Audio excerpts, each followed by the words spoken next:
सभी विद्यार्थियों को राधे राधे। आशा है आप सभी कुशल मंगल होंगे। मैं सुप्रिया कश्यप और वरदान IAS पर आपका स्वागत है। विद्यार्थियों, इग्नू दिसंबर 2025 में जो आपके एग्जाम हुए थे, उन एग्जाम के रिजल्ट में कुछ स्टूडेंट्स की बैक आ गई है और उनमें से कुछ स्टूडेंट अनअवेयर हैं कि अब इस चीज़ का सॉल्यूशन क्या है। कुछ स्टूडेंट कंफ्यूज हैं कि रीवैल्यूएशन कराएं या फिर हम री एग्ज़ाम दें। तो इस वीडियो में इस टॉपिक पर एकदम डिटेल से चर्चा की जाएगी। 100% आपको सॉल्यूशन बताया जाएगा कि आपके लिए क्या बेस्ट है, री इवेलुएशन बेस्ट है या री एग्ज़ाम देना बेस्ट है। आपके लिए क्या बेस्ट है ये आपको बताया जाएगा। तो एंड तक इस वीडियो में आप बने रहिएगा और वीडियो को स्किप मत कीजिएगा, अदरवाइज आप पता नहीं लगा पाएंगे कि आपके लिए क्या बेस्ट है। तो आइए अब बिना समय की बर्बादी करते हुए वीडियो को स्टार्ट करते हैं। सबसे पहले अब हम पासिंग मार्क्स पर बात कर लेते हैं सबसे पहले। ओके, तो देखिए ग्रेजुएशन में 18 आउट ऑफ 50, ठीक है, 50 मार्क्स वाला जो आपका एग्जाम होता है उसमें आपको पासिंग मार्क्स चाहिए रहते हैं 18, और जो 100 मार्क्स वाला एग्जाम आपका होता है उसमें आपको चाहिए रहते हैं 35 नंबर, ठीक है, ग्रेजुएशन में। यहीं पर फिर पोस्ट ग्रेजुएशन की बात कर लेते हैं। जो पोस्ट ग्रेजुएशन में 50 नंबर का पेपर होता है उसमें आपको चाहिए रहते हैं 20 नंबर, और जो 100 नंबर वाला पेपर होता है उसमें चाहिए रहते हैं 40 नंबर। ठीक है, ये हो गई आपके पासिंग मार्क्स की बात। अब इस चीज पर हम बात कर लेते हैं कि बैक जो आ गई है, अब इसका हमारे लिए बेस्ट सॉल्यूशन क्या रहने वाला है। तो देखो, इस चीज के आपके दो सॉल्यूशन हैं। एक तो रीवैल्यूएशन और फिर दूसरा री एग्जाम जून 2026 में आप दे लें। ओके, दोनों में से सस्ता कौन सा है? सस्ता तो देखिए यही है कि आप री एग्जाम दे लें। 200 रुपये पर सब्जेक्ट फीस लगेगी। एग्जाम फॉर्म आपका जो है चालू है, वो आपको नीचे डिस्क्रिप्शन में लिंक मिल जाएगी, आप उधर से फिल कर सकते हैं। समर्थ पोर्टल से वो फिल होगा। ओके, फिर री एवेल्युएशन की बात कर लेते हैं। री एवेल्युएशन दो प्रकार का होता है, ठीक है। एक प्रकार आपका आ जाता है ओनली रीवैल्यूएशन, ठीक है, जिसमें आपको 750 रुपये लगते हैं। उसमें आपकी कॉपी जो है रीचेक करके आपका रिजल्ट अपडेट कर दिया जाएगा। फिर एक आता है re evaluation plus answer script, ठीक है, इसमें 850 लगते हैं। 750 रीवैल्यूएशन के और 100 रुपये आंसर स्क्रिप्ट के। बेटर कौन सा रहता है? तो बेटर रहता है रीवैल्यूएशन प्लस आंसर स्क्रिप्ट, ठीक है। ऐसा क्यों कहा मैंने? ऐसा मैंने इसलिए कहा ताकि आप अपनी आंसर स्क्रिप्ट देख सकें। उन्होंने जो फर्स्ट टाइम चेकिंग जो की है उसमें उन्होंने क्या गड़बड़ की है, ठीक है, ये इस चीज का आप पता लगा सकें। फीस मैंने आपको बता दी दोनों की, ठीक है। अब बात कर लेते हैं विच इज बेस्ट, ठीक है, आपके लिए क्या बेस्ट रहने वाला है। तो देखिए, मेरा तो ये कहना है कि जो लास्ट ईयर के स्टूडेंट हैं, चाहे ग्रेजुएशन में हो चाहे पोस्ट ग्रेजुएशन में हो, जो लास्ट ईयर वाले स्टूडेंट्स हैं वो रीवैल्यूएशन कराएं। लेकिन कब कराएं? ठीक है, लेकिन कब करवाएं? वो आप तभी कराएं जब आपको अपने ऊपर पूरा पूरा यकीन है कि हाँ, मैं तो अपना एग्जाम अच्छे से करके आया था या आई थी। मैंने अपने आंसर जो है बहुत अच्छे से लिखे थे।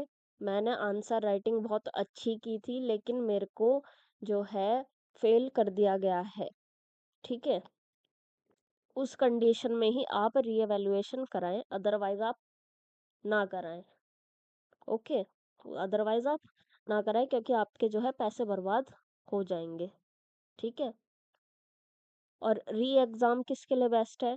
री एग्ज़ाम उनके लिए बेस्ट है जिन स्टूडेंट्स की अभी डिग्री चल रही है, ठीक है, जिनका प्रोग्राम अभी चल रहा है। मींस फर्स्ट ईयर के स्टूडेंट हो गए, सेकंड ईयर के स्टूडेंट हो गए, थर्ड ईयर के स्टूडेंट हो गए।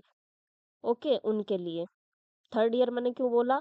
अगर आप ओल्ड वाली ग्रेजुएशन कर रहे हैं तो आपकी 3 साल की होगी, और जो न्यू कर रहे हैं उनकी 4 साल की है, तो थर्ड ईयर मैंने इसलिए बोला, ठीक है। और ग्रेजुएशन वाले, सॉरी, पोस्ट ग्रेजुएशन वाले जो फर्स्ट ईयर में हैं वो री एग्ज़ाम की तरफ, ये इस वाले ऑप्शन की तरफ वो जा सकते हैं। अब ऐसा मैंने क्यों कहा? कराने को तो आप भी करा सकते हैं, रीवैल्यूएशन आप भी करा सकते हैं, ऐसी कोई बंदिश वाली बात नहीं है, आप भी करा सकते हैं। बट मैंने ऐसा क्यों कहा? देखिए, जो लास्ट ईयर वाले स्टूडेंट्स हैं, उनकी डिग्री कंप्लीट ही होने वाली थी, ठीक है? उनका ग्रेड कार्ड कंप्लीट ही होने वाला था, बट उनको अनदेखी करके जो है उनको बैक दे दी गई है। और अगर वो री एग्ज़ाम देंगे, तो 6 महीने बाद होगा, ठीक है? 6 महीने बाद होगा ना, जून में एग्ज़ाम होगा, जबकि पिछला वाला उन्होंने दिसंबर में दिया, तो जून में होगा री एग्ज़ाम। तो इससे क्या होगा, उनको जो है, उनके 6 महीने बर्बाद हो जाएँगे। समझ रहे हो आप मेरी बात? उनका मार्कशीट में सेशन भी जून 2026 ही मेंशन होगा, ठीक है? जो अ, एक एग्ज़ाम के चक्कर में उनका सेशन ही पूरा बदल जाएगा। जून 2026 पासिंग ईयर उनका माना जाएगा फिर। जबकि उनका पासिंग ईयर कौन-सा हो जाना चाहिए था? दिसंबर 2025, ठीक है? जिनको धोखाधड़ी से फ़ेल कर दिया गया है लास्ट ईयर वालों को, ठीक है? वो रीवैल्यूएशन ज़रूर कराएँ। बाकी देखिए उनकी इच्छा है, अगर उनको कोई जल्दबाज़ी नहीं है, ठीक है? तो वो भी री एग्ज़ाम दे सकते हैं। और जिन स्टूडेंट्स के मार्क्स कम हैं, बिल्कुल बॉर्डर पे हैं, ठीक है? बिल्कुल बॉर्डर पर उनको मार्क्स दिए गए हैं और वो अपने मार्क्स से बिल्कुल भी सैटिस्फाइड नहीं हैं, ठीक है?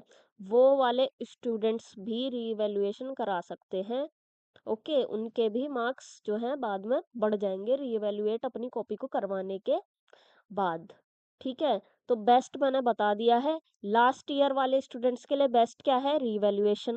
बिकॉज़ देखो आपकी मार्कशीट में भी और डिग्री में भी पासिंग ईयर 6 महीने बाद वाला शो होगा फिर, ठीक है? वही मेंशन किया जाएगा 6 महीने बाद वाला। तो उससे अच्छा है कि आप रीवैल्यूएशन करा लें, ठीक है? बट उसी कंडीशन में, देखो मैं फिर से इस बात को दोहरा रही हूँ, लेकिन आप उसी ही कंडीशन में रीवैल्यूएशन कराना, कोई भी स्टूडेंट जो भी है, जो भी कराना चाह रहे हैं या कराने की सोच रहे हैं, वो तभी कराएँ जब उनको पूरा-पूरा विश्वास है कि मेरा एग्ज़ाम बहुत अच्छा गया था, मैंने बहुत अच्छे से अपना एग्ज़ाम लिखा था, ठीक है? और री एग्ज़ाम किन के लिए बेस्ट है? जिनका प्रोग्राम अभी चल रहा है, ठीक है? उनका तो टाइम ऐसे वेस्ट नहीं होना, 6 महीने कोई वेस्ट नहीं होने उनके तो, ठीक है? तो किसके लिए क्या बेस्ट है, ये मैंने आपको बता दिया। नेक्स्ट हम रीवैल्यूएशन के ऊपर बात कर लेते हैं, ठीक है? 2 क्वेश्चन रहते हैं। क्या रीवैल्यूएशन कराने से मार्क्स इंक्रीज़ हो जाएँगे?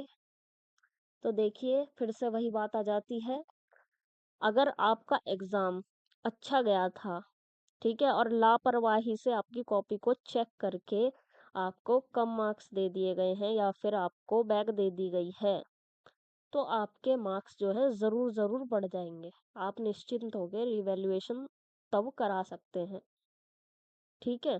और एक बात और है रिवैल्यूएशन से रिलेटेड, बहुत से स्टूडेंट्स का डाउट रहता है कि अगर बाय चांस रिवैल्यूएशन कराने के बाद हमारे मार्क्स और भी कम बैठे तो फिर क्या होगा? तो देखो फिर क्या होगा? हालाँकि ऐसा बहुत कम होता है, पर डाउट जो है वो क्लियर होना बहुत ज़रूरी है। फिर क्या होगा, आपके जो मार्क्स हैं, आपके वही मार्क्स रहेंगे। ग्रेड कार्ड में आपके वही मार्क्स रहेंगे जो हैं। यदि रीवैल्यूएट करने के बाद कम बैठे तो, ठीक है? तो आपके वही मार्क्स लगाए जाएँगे जो आपके हैं। मीन्स जो आपके ओल्ड वाले मार्क्स थे, न्यू वाले मार्क्स नहीं लगाए जाएँगे। बट रीवैल्यूएट करने के बाद मार्क्स ज़्यादा आए, तो वो जो ओल्ड वाले मार्क्स थे, उसको हटा कर के न्यू वाले मार्क्स अपडेट करवा दिए, आपके जाएँगे ग्रेड कार्ड में उधर। ओके? तो ये वाला डाउट भी मैंने आपका क्लियर कर दिया है। कितनी फीस लगेगी? तो देखो फ़ी मैंने आपको बता ही दी थी अभी पीछे, ठीक है? 850 वाला बेटर रहता है। दोनों चीज़ आप कराओ, रीइवैल्यूएट भी कराओ और अपनी आंसर स्क्रिप्ट भी आप मँगाओ, ताकि आप जान सको कि भाई क्या गड़बड़ कर दी, ठीक है? क्या लापरवाही कर दी, आपको वो जानना बहुत ज़रूरी है आपके लिए। ओके? नेक्स्ट सबसे बड़ा डाउट आ जाता है, जो कि सभी स्टूडेंट्स का रहता है, ओके, और वो बैक आने पर घबरा भी जाते हैं और सबसे पहला सवाल उनके मन में यही आता है। ठीक है, क्या बैक मार्कशीट में मेंशन्ड होगी? तो इस क्वेश्चन का एक शब्द का आंसर है नहीं, नहीं होगी बैक मेंशन आपके मार्कशीट में। ओके, क्या होता है, बैक आ गई, ठीक है, वो आपके मार्क्स अभी शो हो रहे हैं, ग्रेड कार्ड में भी आपको शो हो रहे होंगे। या तो आप रीएवैल्यूएट कराएंगे अपनी कॉपी को, या फिर आप री एग्जाम देंगे। ठीक है, फिर जो आप उस सब्जेक्ट को पास कर लोगे ना, वो वाले मार्क्स आपके उधर ग्रेड कार्ड में अपडेट कर दिए जाएंगे।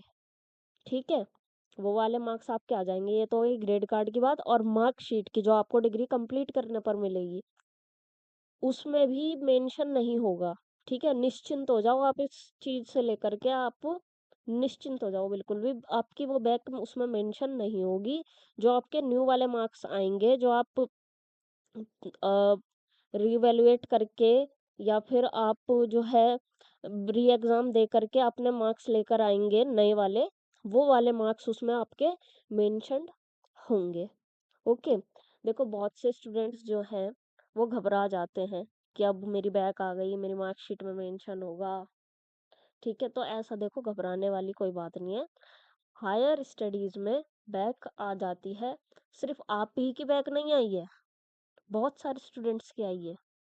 ठीक है, बहुत सारे, आपको घबराने की जरूरत नहीं है। आपको चिंता करने की कोई जरूरत नहीं है। आप री एग्जाम दीजिए या फिर आप रीवैल्यूएशन कराइए, आप पास हो जाएंगे। इवन आप बहुत अच्छे मार्क्स लेकर के आएंगे। ओके, और रीवैल्यूएशन किस कंडीशन में कराना वो मैंने आपको बता ही दिया है। ठीक है, 2-3 बार मैंने वो बात आपको बोल दी है किस कंडीशन में आपको कराना है रीवैल्यूएशन। ओके, आज की वीडियो में केवल इतना ही। अगर आपको ये वीडियो पसंद आई हो तो इस वीडियो को लाइक कीजिए, कमेंट सेक्शन में अपना रिव्यू दीजिए और अपने दोस्तों के साथ भी इसको शेयर कीजिए। और हमारे चैनल को ज़रूर ज़रूर सब्सक्राइब करें और बेल आइकन को भी याद से प्रेस कर लें, ताकि नेक्स्ट वीडियो की नोटिफिकेशन सबसे पहले आपको मिल सके। और आप हमें टेलीग्राम, व्हाट्सएप और इंस्टाग्राम पर भी ज्वाइन कर सकते हैं। ये हमारा सोशल मीडिया हैंडल है, हालांकि इसका लिंक आपको डिस्क्रिप्शन में भी मिल जाएगा इन सारे सोशल मीडिया प्लेटफॉर्म्स का। उधर से भी आप हमें डायरेक्टली ज्वाइन कर सकते हैं। तो मिलते हैं नेक्स्ट वीडियो में, तब तक के लिए स्वस्थ रहिए, पढ़ते रहिए। जय हिंद, जय भारत, राधे राधे।